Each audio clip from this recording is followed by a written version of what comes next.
Welcome back बच्चों, स्वागत है आपका नॉलेज हैंग आउट में। अब हम आज से अपनी नई सीरीज स्टार्ट कर रहे हैं बिजनेस स्टडीज की। तो चलिए मैनेजमेंट से स्टार्ट करते हैं। मीनिंग और कॉन्सेप्ट देखते हैं सबसे पहले मैनेजमेंट का। तो it is an art of getting things done by other. Management क्या है? It's an art of getting things done by other. आप में से कुछ लोग ऐसे होते हैं जिनके घर में भाई बहन होते हैं, उसमें एक बॉसी टाइप का भाई होता है या बॉसी टाइप की बहन होती है। मम्मी पापा ने अगर जरा सा भी कुछ बोला कि बेटा ये काम कर दो, लिए मोबाइल खेल रहे हैं और ऑर्डर तुरंत भेजा छोटे वाले भाई को, सुनो मम्मी ने क्या बोला, करके दो। ये क्या था? ये एक आर्ट था, ये एक आर्ट है। ऊपर से टॉप लेवल ने आपको कुछ बोला है, लेकिन मम्मी पापा ने कुछ बोला काम करने के लिए, आपने तुरंत किसको हैंड ओवर कर दिया वो काम? छोटे भाई को या छोटी बहन को। अब बेचारा जा रहा है और मोबाइल यूज करते करते फिर ऑर्डर दिया, सुनो कुछ तोड़ना है गिराना नहीं। हाँ, नहीं तो समझ लेना। एक तो काम करवा रहा है, ऊपर से धमकी भी दे रहा है। तो ये क्या था? Art of getting things done by other, this is called management.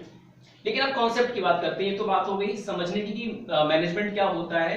अब कॉन्सेप्ट की बात करते हैं कि it is a process to create an environment to get work done in the best effective and efficient manner. ये सिर्फ काम करवा के लेना ही नहीं है, काम को बेस्ट इफेक्टिव और एफिशिएंट मैनर से भी करवाना है। अभी तक तो आपने सिर्फ क्या कहा था?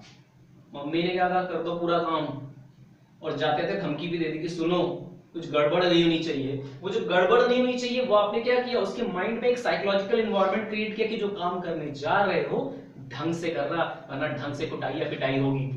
तो क्या किया आपने? एक एनवायरनमेंट क्रिएट किया जिससे आपका काम क्या हो? इफेक्टिव हो और एफिशिएंट हो। ये तो हमने अपने घर से एक एग्जांपल निकाला। अब चलिए बात करते हैं थोड़ी सी कॉर्पोरेट लाइफ की। कि लेट्स से मैंने किसी को काम दिया, मैंने अपने जूनियर को काम दिया कि मुझे, और मैं प्रोडक्शन यूनिट में काम करता हूं, कि मुझे इस मार्कर के 100 पीसेस चाहिए। ध्यान से सुनिएगा, इस मार्कर के मुझे 100 पीसेस चाहिए, यानी कि 100 मार्कर चाहिए एट द रेट ऑफ ₹10, 10 रुपए का एक। और ये 100 मार्कर कितने दिनों में चाहिए? इन 1 डे या 1 वीक कर लेते हैं इसको,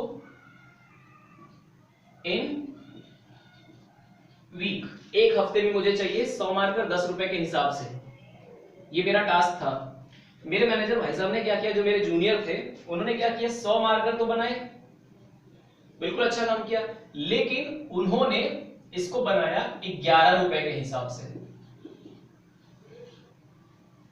जो दूसरे मैनेजर थे, मेरे जो दूसरे जूनियर साहब थे, उन्होंने क्या किया, 100 मार्कर बनाया, 10 रुपए में ही बनाया, लेकिन 2 हफ्ते का टाइम ले लिया। दोनों ही केस में मेरा काम चौपट हो गया, मेरा कोई काम बढ़िया से नहीं हुआ। प्रॉब्लम है ना। एक तरफ तो मैंने 1 वीक का टाइम दिया था, मेरी डिलीवरी जिसको मेरे को ऑर्डर देना था, जहां मुझे सप्लाई करनी थी, वो मैं पूरी नहीं करवाऊंगा उस वीक में। और जिसने करके दिया, जिसने मुझे करके भी दिया है, उसने 11 रुपए का पीस बनाकर दिया है। अब मैं क्या ही मार्जिन रखूंगा, मेरा क्या प्रॉफिट होगा? क्लियर? तो 2 वर्ड जो आए थे, इफेक्टिव और एफिशिएंट, उसको अब यहां देखिए कैसे काम हो रहा है। When a task is completed, when a task is completed with quality and in given time, जब आपका काम क्वालिटी के साथ गिवन टाइम में हो जाए तो क्या कहलाएगी?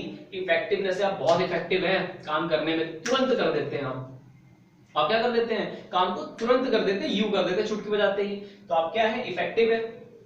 लेकिन भैया वो चुटकी बजाना है ना, बड़ा महंगा पड़ जाता है मुझको, तो आपकी एफिशिएंसी नहीं है इसका मतलब। तो एफिशिएंसी लाने के लिए क्या करना पड़ेगा?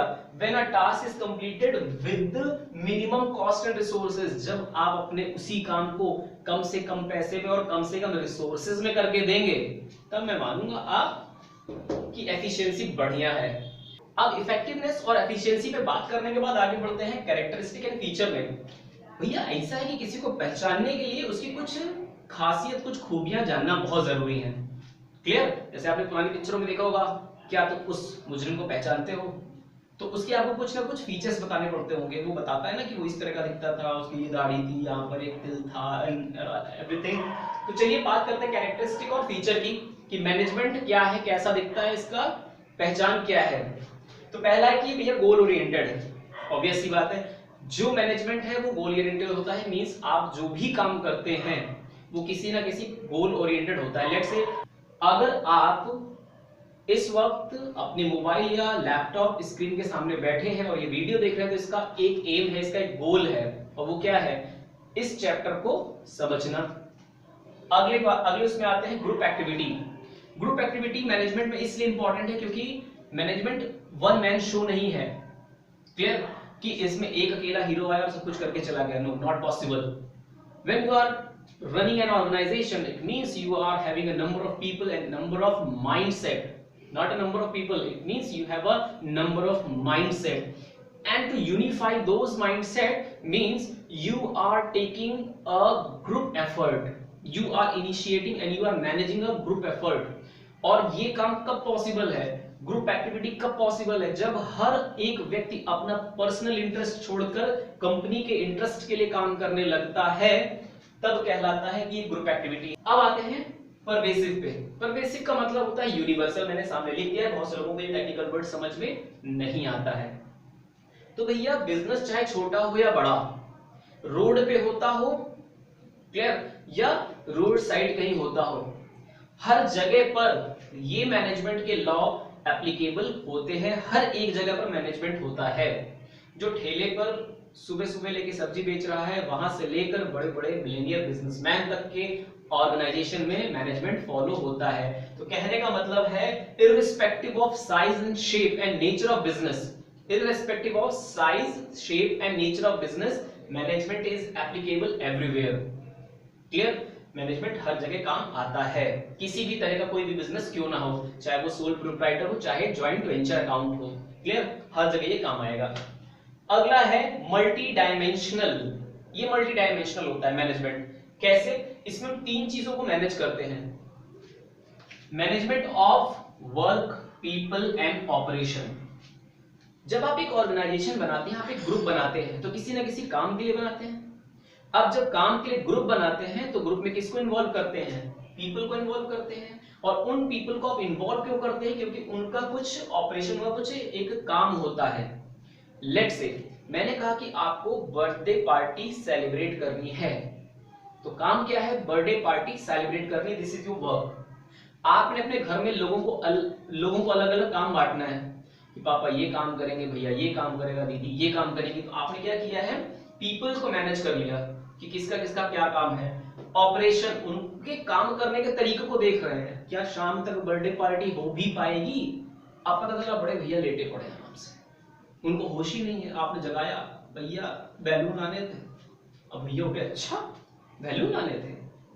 तो यहां पर अगर आपने ऑपरेशन को मैनेज नहीं किया, आपने पीपल को मैनेज नहीं किया, आपने वर्क को मैनेज नहीं किया, मतलब तीनों में से अगर आपने किसी भी एक चीज को छोड़ दिया मैनेज करना, तो भैया ये जो आपकी पहली कैरेक्टरिस्टिक है ना, गोल ओरिएंटेड, फिर ये है नहीं, और आप कभी भी गोल को अचीव नहीं कर पाओगे। तो कहने का मतलब है मल्टी डायमेंशनल में क्या है कि management of work, people and operation. In a management, we manage work first of all, that what we have to do. People, who will do it? Operation, how will do it? Clear? तो ये तीन चीजें manage की जाती है एक organisation के अंदर। अगला है कंटिन्यूअस प्रोसेस। मैनेजमेंट कभी भी रुकता नहीं, कभी थमता नहीं, कभी थकता नहीं है। कैसे? आपकी लाइफ से एक एग्जांपल पकड़ते हैं, ये पकड़ा, चलिए देखते हैं। हर व्यक्ति ने एक एम बनाया होगा जब वो बोर्ड में पहुंचता है कि इतने परसेंटेज लाने हैं। चलो प्री बोर्ड की बात कर लेते हैं, बोर्ड तो वन टाइम शो होता है, मैं प्री बोर्ड्स की बात कर लेता हूँ। 3 प्री बोर्ड्स होते हैं। अब ये मत कहिएगा कि दिए ही नहीं मैंने, क्लियर? तो अपने अपने तो व्यूज अलग अलग होते हैं। मैं बात कर रहा हूँ जनरल कि 3 प्री बोर्ड होते हैं। तो पहले प्री बोर्ड में आपने एम बनाया कि भाई साहब 75% पक्का डन है इस बार। पेपर दिया 59% आया, मतलब ठीक है, हो जाता है। 59 है, कोई दिक्कत की बात नहीं है। 57 भी आ सकते थे, तो अच्छी बात है कि 59 आए। तो मतलब 75 का एम था, 59 आए, क्या आप वहीं रुक जाते हैं? नहीं। तो जब आपने 75 की प्लानिंग की थी, आपने 75 का एम रखा था, तब आपने क्या किया था?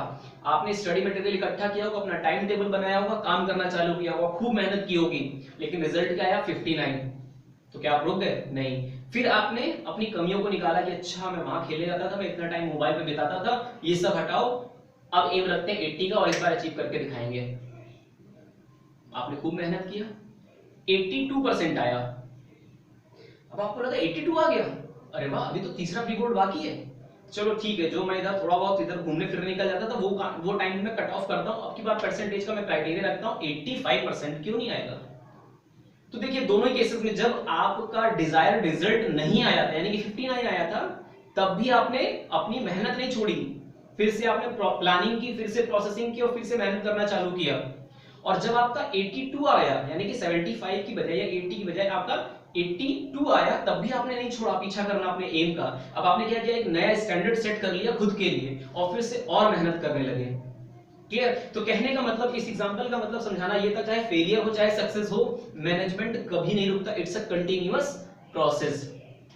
अगला आते हैं डायनेमिक। डायनेमिक का मतलब होता है चेंज।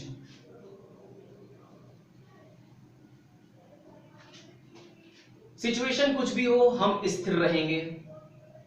क्लियर? वो किसी भी सिचुएशन को एडॉप्ट करने वाला है, वो किसी भी सिचुएशन में सरवाइव कर सकता है, वो किसी भी सिचुएशन का सामना कर सकता है, वही एक अच्छा मैनेजमेंट है। कहने का मतलब अगर सिचुएशन वर्स हो जाती है, मतलब मार्केट क्रैश डाउन पे जा रहा है या मार्केट बहुत हाइक पे जा रहा है, दोनों ही सिचुएशन में अपॉर्चुनिटीज को ढूंढना, दोनों ही सिचुएशन पे अपनी कमियों को कम कर देना, यही काम है मैनेजमेंट का। तो डायनामिक प्रोसेस से ये समझिए, it is adaptation of change in environment. Dynamic means it is adaptation of change in environment or it is a way of finding survival in change in environment। किसी भी condition में हमारे business को, डूबती हुई नैया को पार लगाना, यही काम किसका है? मैनेजमेंट का है। क्लियर? अब बात करते हैं इंटेंजिबल फोर्स ऑफ मैनेजमेंट को छू सकते हैं? नो, बिल्कुल नहीं छू सकता। मैं सिर्फ उसकी परफॉर्मेंस को फील कर सकता हूं, रियलाइज कर सकता हूं, उसका एंजॉय कर सकता हूं, उसकी फैसिलिटीज को, but I can't touch because it's intangible force.